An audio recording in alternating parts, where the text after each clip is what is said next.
ये सब क्या हो गया जी? कुछ नहीं बचा, न खेत बचे न घर। अब हम क्या करेंगे? पता नहीं राधा, हमारी किस्मत में क्या लिखा है। खेत में फसल का एक दाना नहीं बचा। खेत, घर में रखी सारी उपज और बीज भी बह गए। पता नहीं अब कैसे गुजारा होगा हमारा। रामपुर गांव के हर घर की फिलहाल यही कहानी थी। 4 दिनों तक लगातार बारिश ने सब कुछ बर्बाद कर दिया। पूरे इलाके में बाढ़ आई हुई। राम के खेत में खड़ी फसल भी बाढ़ में बह गई। हर तरफ तबाही का मंजर था। किसी को कुछ समझ नहीं आ रहा था कि अब वो क्या खाएंगे और कैसे जिएंगे। अन्न के बिना पूरा दिन बीत गया। फिर पूरे 2 दिन बाद पानी जब कुछ कम हुआ तो सरकार के कुछ लोग थोड़ा थोड़ा अनाज गांव के सभी परिवारों को दे गए। राधा ने उसी अनाज से एक पतीले में खिचड़ी बनाई और फिर जैसे ही राम और राधा उस खिचड़ी को खाने बैठे, ठीक उसी वक्त, बेटा, कोई है क्या? 2 दिनों से भूखा हूँ बेटा, कुछ खाने को मिलेगा क्या? बाबा, आप कहाँ से आए? बेटा, मैं तो 3-4 दिन पहले बस यहाँ से गुजर रहा था, तभी जोर की बारिश शुरू हो गई। बारिश से बचने के लिए मैं पास वाले मंदिर में रुक गया, लेकिन बारिश बढ़ती ही चली गई और मैं वहीं पर फंस गया। अब पानी कम हुआ तो बाहर निकल पाया। अब वो मैं बोल रहा था कि कुछ खाने को है क्या बेटा? एक तो वैसे ही अनाज कम है, इतनी सी खिचड़ी बनी है बस, इसमें से अब बाबा को कैसे खिलाएं? कोई बात नहीं, भगवान सब व्यवस्था करेगा। बाबा, आप अंदर आइए। बेटा, अगर कोई बात है तो जाने दो, मैं कहीं और जाकर। ना बाबा, कोई बात नहीं, ये मेरी पत्नी राधा है, इसने खिचड़ी बनाई है, तो बस ये कह रही है कि आपको खिलाने के लिए हमारे पास अच्छा भोजन भी नहीं है। अरे कोई बात नहीं बच्चों, भूखे के लिए तो खिचड़ी भी पालक पनीर के समान है। ऐसी बात है तो आपका स्वागत है। आइए बाबा, जो हम खाएंगे वही आप भी खा लीजिए। राधा और राम के पास इतनी भी खिचड़ी नहीं थी कि वो दोनों भी पेट भरकर खा पाए। ऊपर से साधु बाबा के आने से तीनों मुश्किल से खिचड़ी के 3-4 निवाले ही खा पाए। खाना खाने के बाद राधा बर्तन धोने के लिए अंदर चली गई और राम साधु के हाथ धुलवाने के लिए पानी लेने अंदर आ गया। फिर जब राम पानी लेकर वापस आया तो साधु बाबा उसे कहीं नहीं दिखे। अरे, लगता है बाबा चले गए। लेकिन वो क्या है?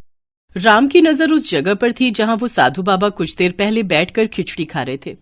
अब साधु बाबा तो वहां पर नहीं थे, लेकिन उनकी जगह वहां पर एक अंगूठी रखी हुई थी जो काफी ज्यादा चमक रही थी।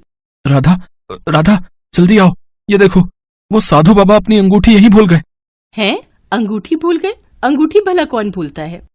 शायद उन्होंने हाथ धोने के लिए अंगूठी निकाली हो और फिर पहनना भूल गए हो। तुम रुको, मैं देखकर आता हूँ, वो अभी ज्यादा दूर नहीं गए होंगे। राम ने साधु की तलाश में पूरा गांव छान मारा, लेकिन उसे वो साधु बाबा कहीं नजर नहीं आए। थक हार कर वो अपने घर वापस आ गया।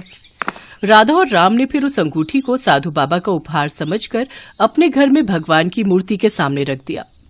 उधर बाढ़ का पानी भी अब पूरी तरह से उतर गया था, लेकिन पूरे गांव के सामने अब चुनौती ये थी कि खेतों में क्या और कैसे उगाया जाए, क्योंकि पूरे गांव में किसी के पास भी न बीज बचे थे और न ही उन्हें खरीदने के लिए पैसे। गांव में भूखमरी की नौबत आ चुकी थी। फिर एक दिन क्या हुआ? थक गए क्या? हाँ, पूरा दिन भटकता रहा, लेकिन पूरे गांव में किसी के पास एक भी बीज नहीं बचा है। सब कुछ बाढ़ में बह गया और तुम्हारे खाने के लिए भी कुछ इंतजाम नहीं हो पाया है। मुझे भूख नहीं लगी है, अब आप मेरी फिक्र मत करो। 2 दिन से कुछ नहीं खाया है तुमने और कहती हो कि भूख नहीं लगी है। हे भगवान, ये कैसे दिन देखने पड़ रहे हैं मुझे। मैं अपने पति को खिचड़ी तक बनाकर नहीं खिला सकती। खिचड़ी की बात सुनते ही राम का दिमाग ठनका और उसने तपाक से पूछा, क्या कहा तुमने राधा? यही कि अब हमारी किस्मत में खिचड़ी भी नहीं है। हाँ, मुझे अभी याद आया। याद करो, उस दिन हमारे घर एक साधु बाबा आए थे और वो अपनी अंगूठी यहीं पर छोड़ गए थे। हो सकता है कि वो हमारे हालात देखकर जानबूझकर उसे यहाँ छोड़ गए हो। जल्दी करो, वो अंगूठी लेकर आओ, हम उसे बेचकर कुछ और दिन खाना खा सकते हैं। पर वो तो बाबा की अमानत है ना? जो भी हो राधा, अपने जीते जी मैं तुम्हें भूखा नहीं देख सकता। राम के कहने पर राधा उस अंगूठी को ले आई। राम ने उस अंगूठी को ध्यान से देखा और फिर उसका चेहरा उतर गया। क्या हुआ जी? अरे राधा, ये तो पीतल की अंगूठी है, इसका क्या मोल मिलेगा? कुछ भी नहीं। राम उस अंगूठी को जमीन पर गुस्से से फेंकने ही वाला था कि तभी उसे कुछ नजर आया और फिर वो अंगूठी को ध्यान से देखने लगा। राधा, देखो जरा, इस अंगूठी का नग कुछ अजीब नहीं लग रहा? हाँ जी, ये तो एक बीज जैसा लग रहा है। राधा सही थी। असल में वो एक टमाटर का बीज था जिसे राम ने बड़े ध्यान से अंगूठी से अलग किया। पर कोई अपनी अंगूठी में नख की जगह टमाटर का बीज क्यों लगाकर घूमेगा? यही तो सवाल है राधा। जरा सोचो, जब हमारे घर में कुछ खाने को नहीं था तभी एक साधु हमारे पास आते हैं और ये बीज यहाँ छोड़कर चले जाते हैं। कुछ तो बात है राधा। दोनों ने उस बीज को नमन किया और फिर पूरी श्रद्धा के साथ उसे अपने घर के एक गमले में गाड़ दिया। राधा और राम को लगा कि कुछ दिन बाद उस बीज में से टमाटर का पौधा निकल आएगा, जिनसे वो कुछ वक्त बाद कुछ और बीज बना पाएंगे। और इसी सोच के साथ वो दोनों वहां से चले गए। उन्हें इस बात का बिल्कुल अंदाजा नहीं था कि उनके साथ क्या चमत्कार होने वाला था। अगले दिन जब राम और राधा सोकर उठे तो ये देखकर चौंक गए कि जिस गमले में बस एक दिन पहले ही उन्होंने टमाटर का बीज बोया था, वहां अब एक मजबूत पौधा खड़ा था। सिर्फ इतना ही नहीं, इस पर कई सारे लाल लाल टमाटर भी उगाए थे। हे भगवान, ये कैसे संभव है? इतनी जल्दी भूल गए? ये उन साधु बाबा का चमत्कार है जी, और मेरी बनाई खिचड़ी का फल, जो इतने सारे टमाटरों के रूप में हमारे सामने है। उस पौधे को साधु बाबा का आशीर्वाद और भगवान का चमत्कार मानकर राम और राधा ने अपने हाथ जोड़ लिए। राम ने उस पौधे से निकले टमाटरों से एक टमाटर तोड़ा और उसमें से ढेर सारे बीज निकालकर अपने खेत में बो दिए, जबकि राधा ने बाकी टमाटरों की बढ़िया चटनी बनाई। कई दिन बाद दोनों पति पत्नी ने खुशी खुशी और भरपेट खाना खाया। अब दोनों को अगले दिन का इंतजार था और जैसे ही सुबह हुई वो दोनों भागकर अपने खेत में गए। वहां उन्होंने देखा कि पूरा का पूरा खेत टमाटरों से भरा पड़ा था। इतने सारे टमाटर देखकर दोनों खुशी से उछल पड़े। तभी वहां गांव के सरपंच आ गए। अरे भाई राम, अरे ये चमत्कार कैसे हुआ भाई? कल तक तो तुम्हारा खेत भी हम सबके खेतों की तरह ही वीरान पड़ा था, फिर ये टमाटर की फसल एक ही दिन में कैसे उग गई भाई? ये जादुई टमाटर है सरपंच जी। अब आप बिल्कुल चिंता मत करिए, अब हमारे गांव में कोई भी भूखा नहीं रहेगा। सचमुच? पर पहले बताओ तो सही, ये चमत्कार आखिर हुआ कैसे? राम ने गांव के सरपंच को कुछ नहीं बताया, बस मुस्कुराकर अपने खेत की तरफ बढ़ गए।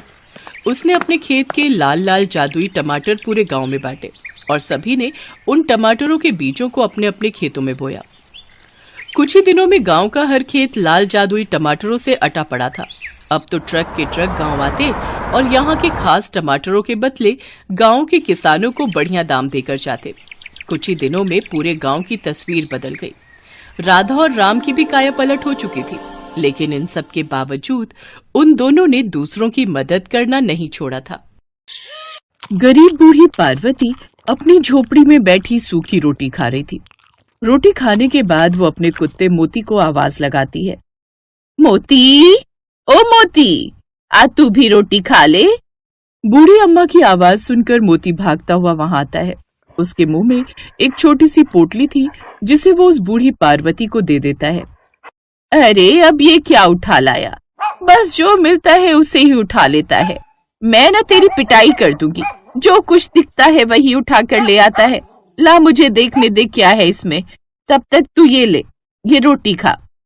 कालू रोटी खाने लगता है और बूढ़ी अम्मा वो पोटली खोलती है तो उसमें कुछ बीज होते हैं। अरे ये तो बैंगन के बीज लगते हैं। लगता है किसी ने बोने के लिए रखे थे। खैर कोई बात नहीं, अब मैं इन्हें अपने खेत में ही बो देती हूँ। अब बूढ़ी पार्वती जाकर अपने खेत में वो बीज बो देती है। पार्वती काशीपुर गांव में अपने पालतू कुत्ते मोती के साथ रहती थी। पार्वती का एक बेटा भी था शुभम, जो अपनी पत्नी के साथ शहर में रहता था, लेकिन वो ना तो कभी अपनी माँ से मिलने आता और ना ही कोई खर्चा पानी भिजवाता। बूढ़ी पार्वती को शुरू से ही जानवरों से बड़ा प्यार था। एक रोज अपनी झोपड़ी के बाहर उदास बैठी पार्वती सोचती है, क्या फायदा ऐसी औलाद पैदा करने का जो एक बार भी अपनी माँ को पूछे तक नहीं। आज ना तो मेरे पास अनाज है और ना ही एक भी फूटी कौड़ी। मोती, तू भी भूखा होगा खाने को। आज मेरे पास कुछ नहीं है। तू और मैं आज पानी पीकर ही पेट भर लेते हैं। बूढ़ी अम्मा खुद भी पानी पीती है और उसे भी पीने को देती है। इसके बाद वो खेत में चली जाती है, जहाँ जाकर वो हैरान रह जाती है। वहाँ उस खेत में एक बड़ा सा पेड़ लगा हुआ था जिसमें ढेर सारे बैंगन लगे हुए थे। साथ ही पूरे खेत में भी बैंगन ही बैंगन लहरा रहे थे। हे भगवान, ये कैसा करिश्मा है। कल ही तो बीज बोए थे और आज इतने सारे बैंगन लग भी गए, और ये पेड़ पर भी इतने सारे बैंगन। ये तो कोई जादू ही हो गया। फिर बूढ़ी अम्मा उसमें से बैंगन तोड़ने लगती है। वो काफी बैंगन तोड़ लेती है। अब इससे काफी सारी बैंगन की सब्जी बन जाएगी। हाँ, वो बैंगन बूढ़ी पार्वती एक टोकरी में डालकर घर की तरफ लौट रही थी कि तभी वहां से एक सब्जी के ठेले वाला गुजर रहा था। अरे ओ बेटा, मेरे पास ये बैंगन है, क्या तुम इन्हें खरीदोगे? तुम इन्हें बाजार में बेच देना, बदले में मुझे कुछ पैसे दे देना। अम्मा, मैं तो खुद ही सब्जी बेचने निकला हूँ, लेकिन तेरे ये बैंगन काफी चमक मांग रहे हैं। देखने से ही पता चल रहा है बहुत अच्छे होंगे, इसीलिए ये ले, तू 120 रुपए रख और ये सारे बैंगन मुझे दे दे। अच्छा ठीक है, ला दे। अब पार्वती ने पूरे 120 रुपए में वो बैंगन बेच दिए और एक बैंगन अपने लिए रख लिया। उन बैंगनों को बेचकर जो उसे पैसे मिले, उससे वो आटा खरीद कर ले आई। फिर शाम को घर आकर, आज तो हमारे यहाँ भी मोती बैंगन की सब्जी और रोटी बनेगी। बड़े दिनों बाद, कितने समय से हमने सब्जी नहीं खाई।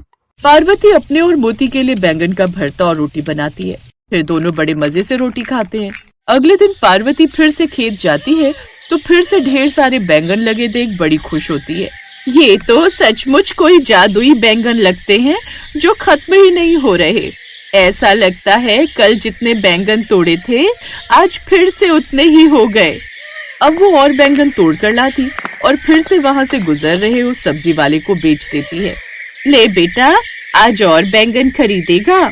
यार, ये बुढ़िया तो रोज पीछे ही पड़ गई है, लेकिन कुछ भी कहो, बैंगन तो इसके काफी अच्छे थे। कल ठेले पर रखते सब बिक गए थे। अच्छा अम्मा, मैं खरीद तो लूंगा, लेकिन ज्यादा भाव नहीं दूंगा। जो मंडी में चलता है उससे आधे भाव में बेचोगी तो बताओ। अब मैं बूढ़ी कहाँ दूर दूर जाकर ये सब्जी बेचूं, इसलिए तुझे जो भी दाम देने हैं दे दे।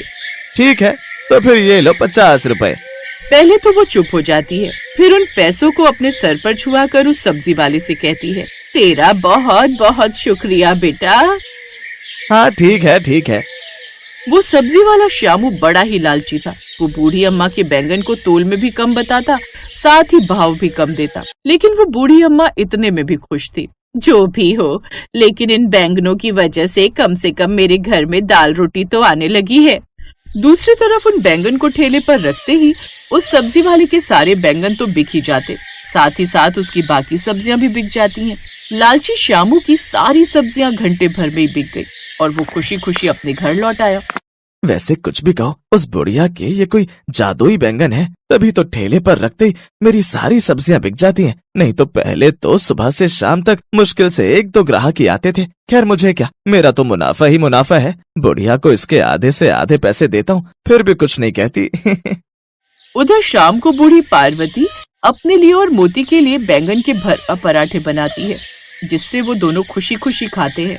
उधर शाम को सब्जी वाला घर पर अपनी पत्नी से, उस बुढ़िया के बैंगन में जरूर कोई बात है, तभी तो देखते ही देखते बिक जाते हैं। रमा, अब मैं सोच रहा हूँ क्यों ना मैं खुद ही जाकर उसके खेत से सारे बैंगन चुरा लूं, फिर उससे जो भी लाभ होगा वो सीधे सीधे मुझे ही होगा।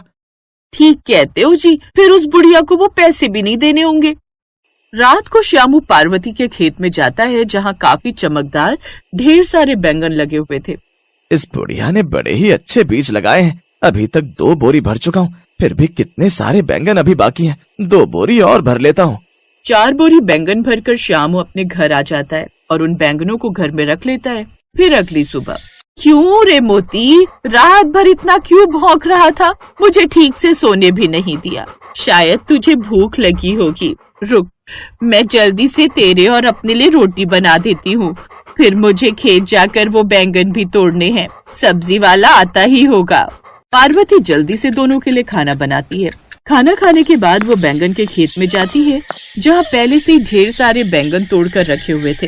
अरे, इतने सारे बैंगन किसने यहाँ तोड़कर रख दिए? अब इतने सारे बैंगन तो वो सब्जी वाला भी नहीं लेगा। एक काम करती हूँ, इन बैंगन को सड़क किनारे रख लेती हूँ, कोई ना कोई तो खरीद ही लेगा। अब बूढ़ी अम्मा वो बैंगन लेकर सड़क किनारे उन्हें बेचने के लिए बैठ जाती है। उधर सब्जी वाला जब वो बैंगन ठेले पर रखने के लिए निकालता है, तो उस बोरी के अंदर भरे हुए सभी बैंगन सांप में बदल गए थे और बाकी सभी बोरियां खाली थीं। इतने सारे सांप को देखकर वो डर के मारे यहाँ से वहाँ भागने लगा। बचाओ, ये सांप! मैंने तो बैंगन रखे थे, लेकिन ये सांप कैसे बन गए? कहीं उस बूढ़ी अम्मा ने कोई जादू तो नहीं कर दिया? वो भागता हुआ बूढ़ी अम्मा के पास जाता है। उधर बूढ़ी अम्मा के पास एक बड़ी सी गाड़ी आकर रुकती है, जिसमें से एक आदमी उसके ताजे बैंगन देखकर खुश हो जाता है और 5 किलो बैंगन 50 रुपए किलो के हिसाब से लेता है। इसके बाद उसके पास और भी ढेर सारे ग्राहक आते हैं, जिससे उनकी अच्छी खासी कमाई होती है। वो सब्जी वाला आकर उससे माफी मांगता है और उसे सारी बात बताता है।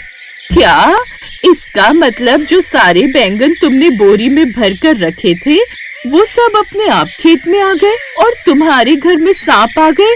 इसका मतलब ये कोई जादुई बैंगन है। उस दिन के बाद वो बूढ़ी अम्मा अपने जादुई बैंगन खुद ही बेचने लगी, जिससे उनकी अच्छी खासी कमाई होने लगी। अब वो काफी अमीर बन गई और अब उन्होंने खुद का बड़ा सा पक्का घर बनवा लिया।